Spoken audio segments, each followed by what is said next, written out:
Come on, what's with that attitude? You could at least cooperate for the New Year's celebration.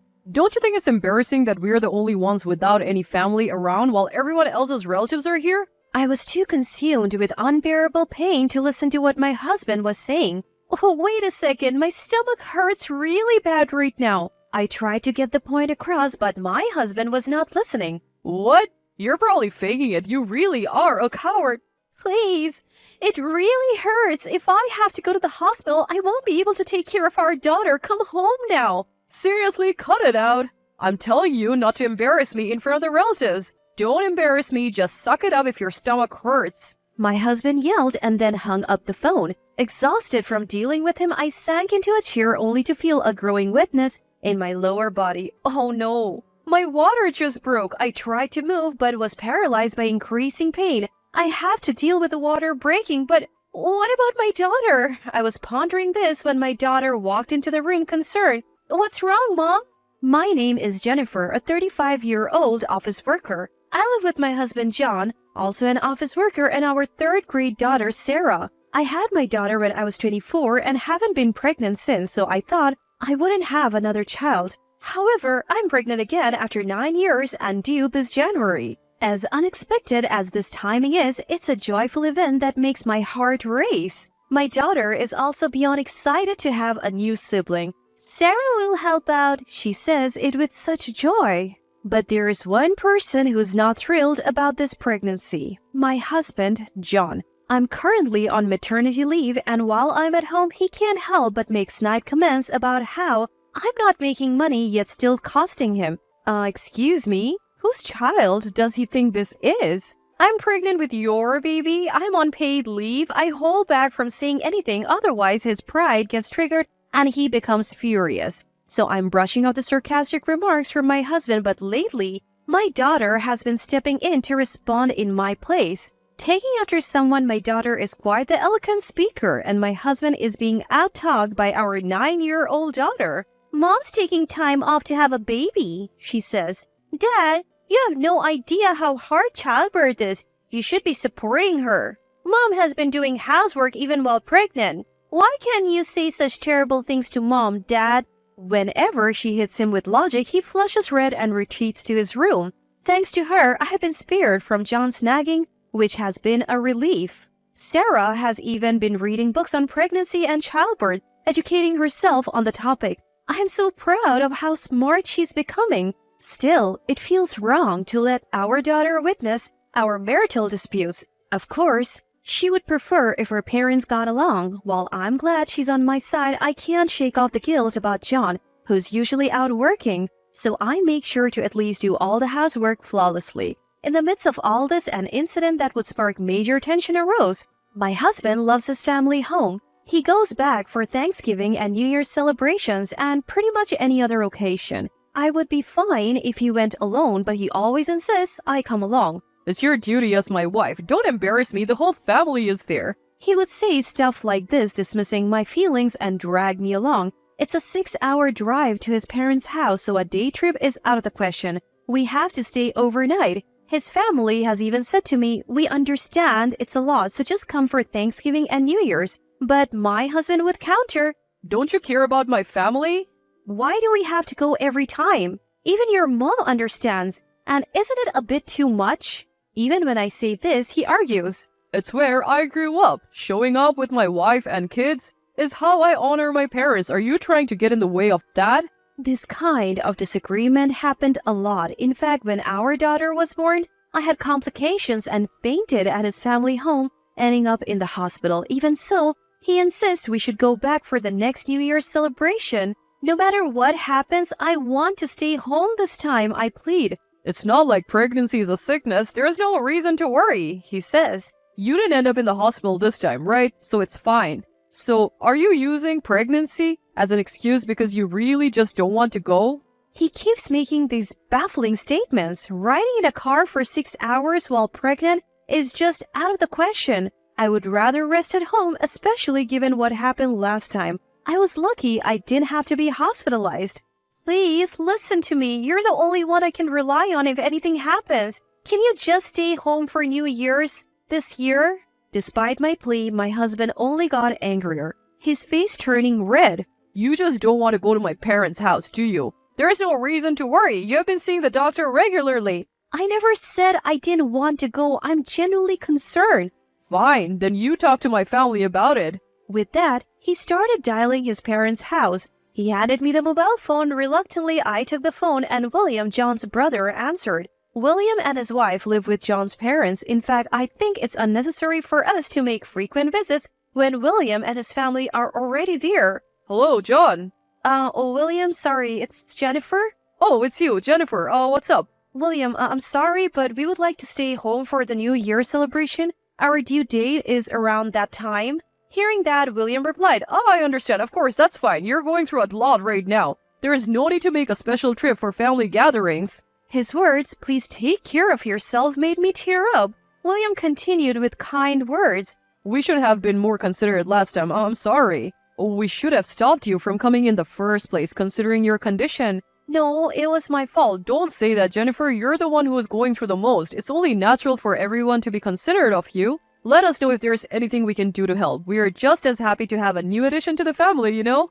What a great brother-in-law he is. I ended up venting about my husband. My husband insists on going back to his parents' house for the New Year celebration. Even when I say I'm worried because the baby could arrive any moment, he dismisses me by saying it'll be fine since I'm not hospitalized. He even got angry with me, asking if I'm not interested in respecting his parents. Choking back tears as I explained to my brother-in-law, he asked, Can you put John on speaker? What's up, William? John, you're planning on taking Jennifer to your parents' house for the New Year celebration, right? Yeah, I am, and yet Jennifer is being stubborn and doesn't want to go. Do you even understand why Jennifer doesn't want to go to your parents' house? Huh? It's probably because she finds it awkward at my parents' place, isn't it? She's just being selfish. My husband's rude remark angered my brother-in-law. Have you forgotten what happened last time? What will you do if the same thing happens again? When Jennifer collapsed and was hospitalized, we were genuinely worried. We were relieved that nothing serious happened. Do you think it's fine this time? Are you a doctor? The symptoms Jennifer was diagnosed with last time could be life-threatening for both her and the baby. How would you take responsibility if something happened to Jennifer or the baby, and you say it's okay to go, but that's a 6-hour drive? What if Jennifer suddenly falls ill and loses consciousness on the highway? How many minutes would it take for an ambulance to get there? Are you really thinking about Jennifer and the baby's safety? Even a child knows what's more important between a family visit and the birth of your child.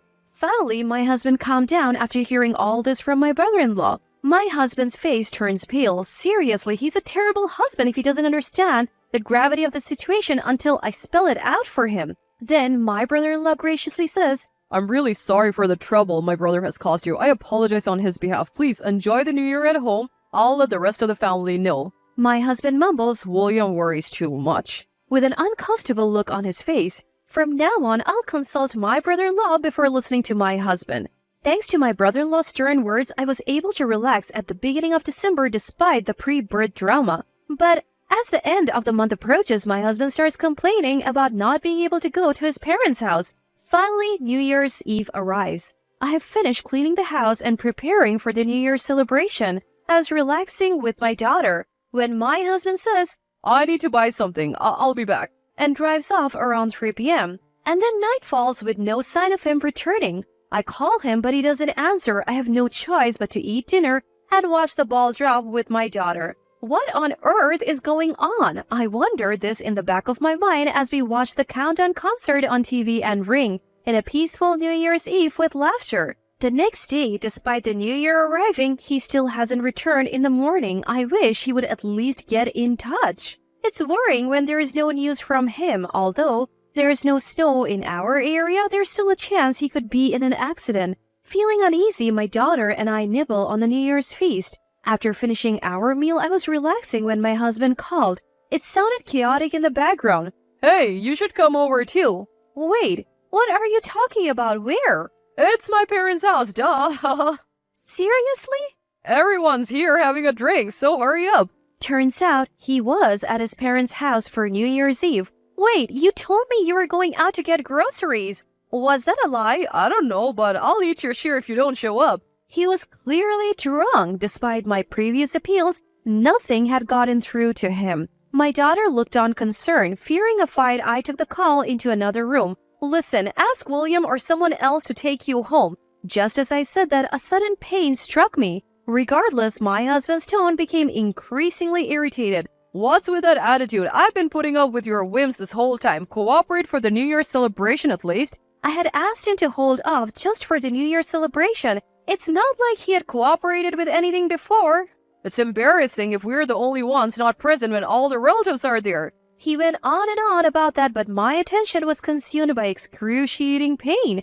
Oh, wait a second. My stomach hurts really bad. The pain is getting worse. I tried to explain, but my husband was not willing to listen. Really? You're probably faking it. You're such a coward. Please, it's really hurting. If I get hospitalized, I won't be able to take care of our daughter. Come home now. Enough is enough. I told you not to embarrass me in front of my relatives. Don't drag my name through the mud. If your stomach hurts, suck it up. My husband yelled over the phone and then the call disconnected. Drained from the conversation with my husband, I slumped into a chair. That's when I felt it. A sudden wet sensation down below. Oh no. My water broke. I tried to get up, but the pain intensified, making it impossible to move. I have to clean up after my water breaking, but what about Sarah, our daughter?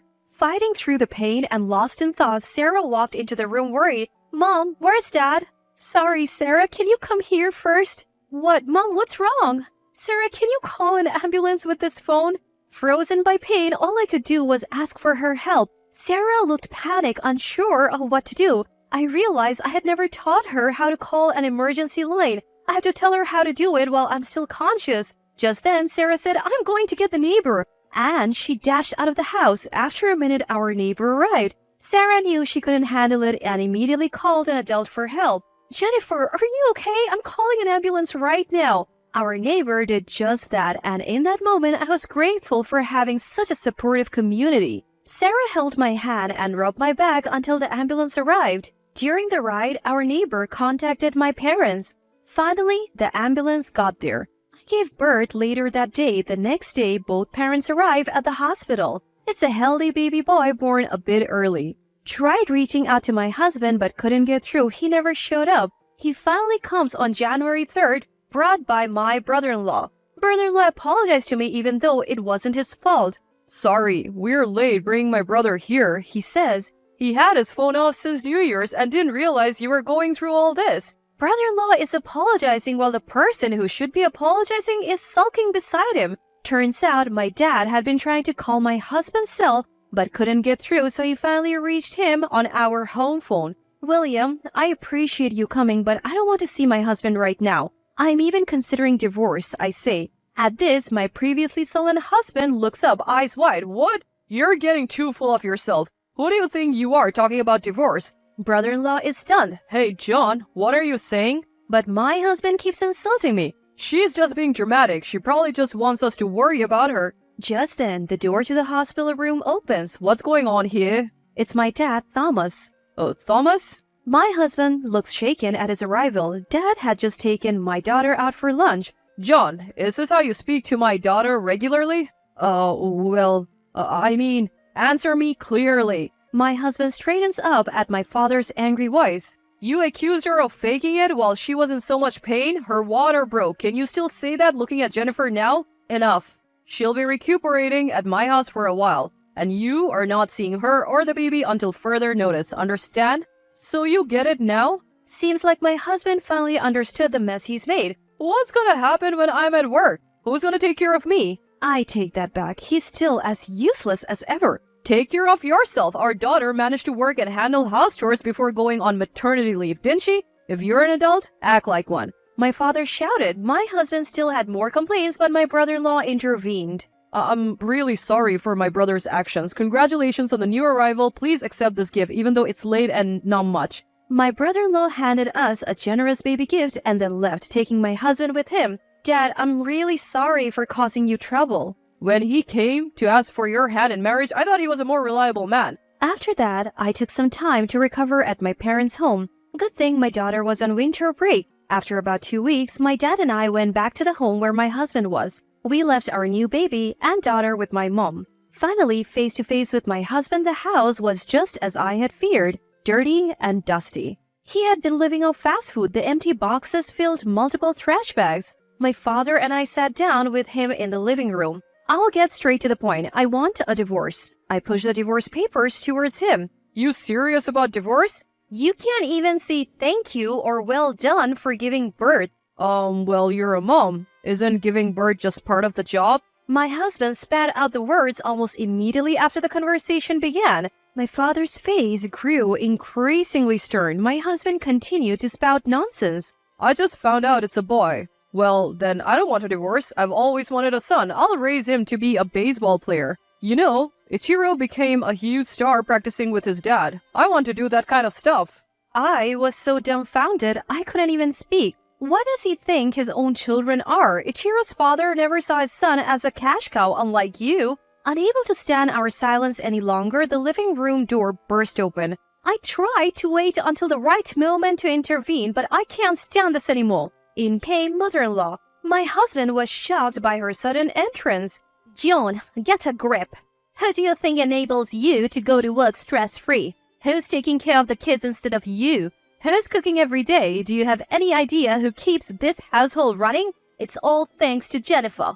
In fact, this house falls apart when Jennifer gone for just 2 weeks. You're sorely lacking in gratitude. Realize how blessed you have been. No more troubling Jennifer. Divorce is the only option. Mother-in-law yelled and my husband cowered and finally signed the divorce papers. And so my divorce was finalized. Through my lawyer, I secured child support payments for both my daughter and son. As for my ex-husband, he was forcefully taken back to his parents' house and is now being put to work by his parents and brother-in-law. He's apparently complaining daily about wanting to escape. How ironic that a man who used to love going home is now saying the exact opposite. Meanwhile, I have successfully returned to work after maternity and parental leave. Thanks to my in-laws' consideration, I got to keep the house I had been living in with my ex-husband as part of the property settlement. I am genuinely grateful for the kindness of my in-laws who didn't want to make my daughter feel lonely by transferring schools. As for my daughter, she has had enough of her dad and promptly refused to see him after the divorce. I have no intention of letting my son see him either. I'll let his family work on straightening out his twisted personality. If the day ever comes when he changes his ways and the kids want to see him, I might consider it, but the day might never come. No matter what, I'm committed to raising my children to be responsible individuals. I'll continue to work hard every day, all for you, my precious ones.